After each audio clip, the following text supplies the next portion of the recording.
Good afternoon, everyone.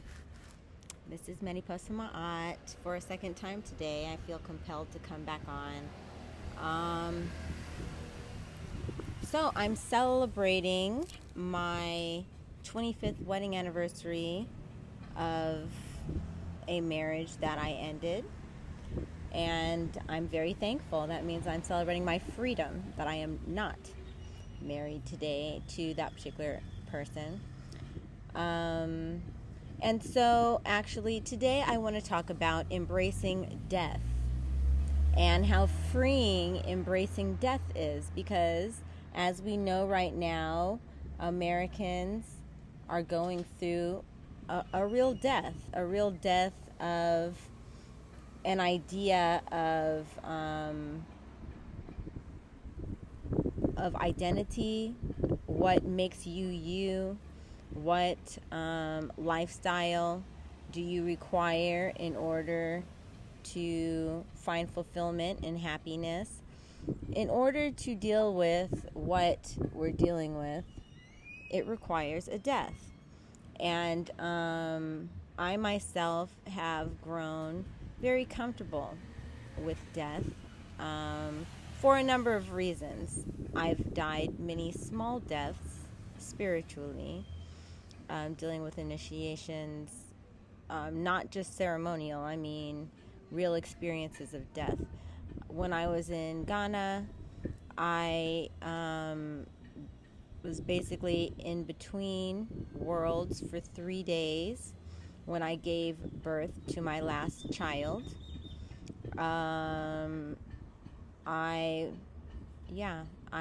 took a little visit to death for a moment and decided to come back. Negotiated with her.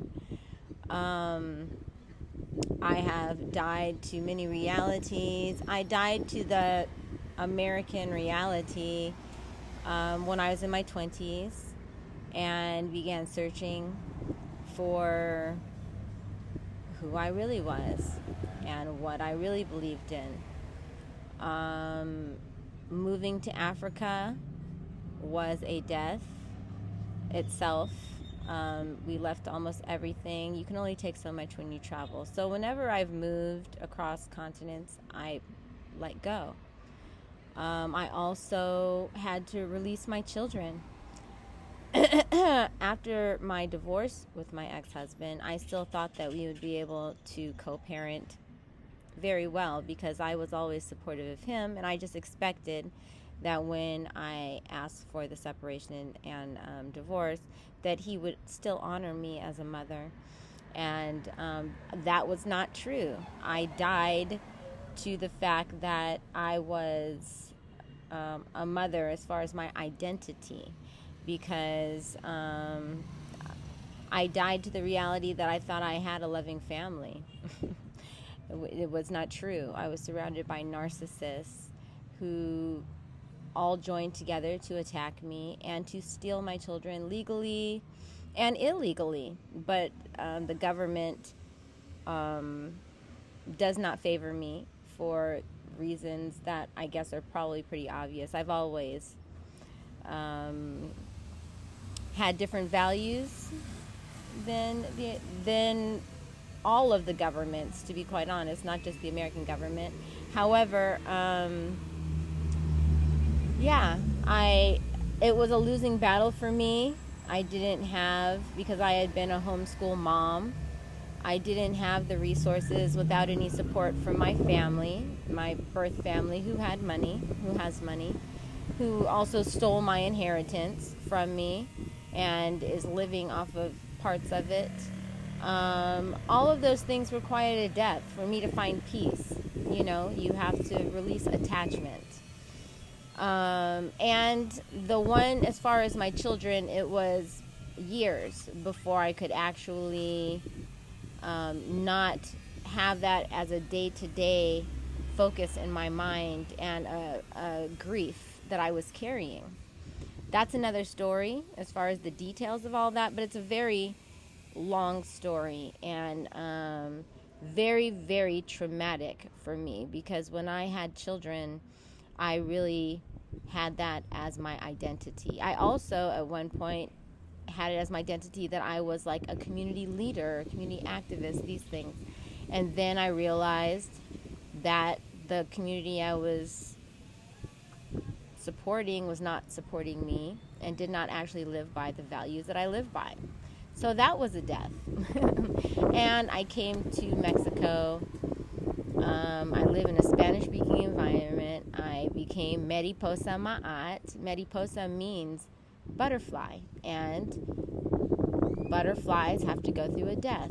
In order to get off the ground and fly, the caterpillar has to die. And it is a real transformation on a physical level and on a spiritual level. So that's why I took the name Mariposa. So, dying has gotten easy to me. I've embraced the idea that one day I will transition into a different reality, but I'm not afraid of that. It doesn't mean that it's a better or worse. It's all part of the dance of life.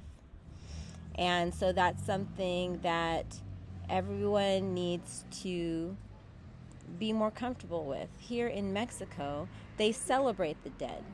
It's not seen as some nasty thing that everyone's just afraid of, you know. Halloween is El Dia de los Muertos, the Day of the Dead. And it's actually 3 days, and it's really like a festival where they really celebrate their ancestors, invite them to come to the party, and enjoy themselves. It's not like Halloween where people wear bloody stuff. It's not about gore or the how people are killed. It's about remembering and celebrating the best of them and what they brought to your life. Additionally, Santa Muerte is very big in Mexico also. And Santa Muerte, she governs death. And I also feel very comfortable with Santa Muerte. Santa Muerte, I trust that when it is my time to go, that she will come and escort me to the next realm. And it will be necessary and correct. So that's not something that I fear either. Being 50, most of us by this time have experienced quite a few situations where we've lost people to death. Just yesterday, actually, my uncle passed, and I give thanks for his life, and I accept that it was his time to go, and I know that he will simply transition to the next phase of his existence, whatever that is, his spirit, or join the great ether and, you know, recreate himself some other way. It's fine. So I just want to encourage everyone that when these crises are coming into your life, encourage yourself to release attachment, to die to the old self that felt like you needed this or that in order to be happy, and be open to growing into a larger, more expansive, wiser, more beautiful entity as a spirit. Challenge makes us grow. So we shouldn't see death as something bad. We should see it as the polar opposite to life, and it's all a flow. It continues to go back and forth. And so also America has enjoyed being on the top and being excessive for a very long time. So people who have really gotten into the materialism of it, feeling like you need to attain more and more and more, it's time to experience the other side of life, to try to see how best you can work with other human beings. Human resource, valuing human resource is key. We have human beings all around us. So I encourage you to, die to the old way and embrace the new, not with grief, not with sadness, but with excitement of what the next chapter will bring. but also be strategic, because don't be stupid with your choices. Don't have a clouded memory, because we are in a spiritual war right now. So do whatever you feel is necessary to protect yourself, to be discerning about what the next steps will be. For those who are looking for an experience outside of the United States, which will not be as traumatic in Mexico, I am open to screening people to see who I will support in helping them if they are ready to make a guerrilla type move and to be in another country that speaks another language, but is more gentle than the country that you're in. So, yes, die. Not in a bad way, but let it go, release, okay? We're at the new moon tomorrow, so it's a perfect time in your mind to let go of the old goals that you had that were like grand, like continue to grow. Right now, just kind of really hone in and be thankful for the things that you have. And if you have excess, give it away, sell it, do something with it. Do not just hoard and have stuff you don't need. Now is the time to really focus on what matters, the energy that you exchange with people.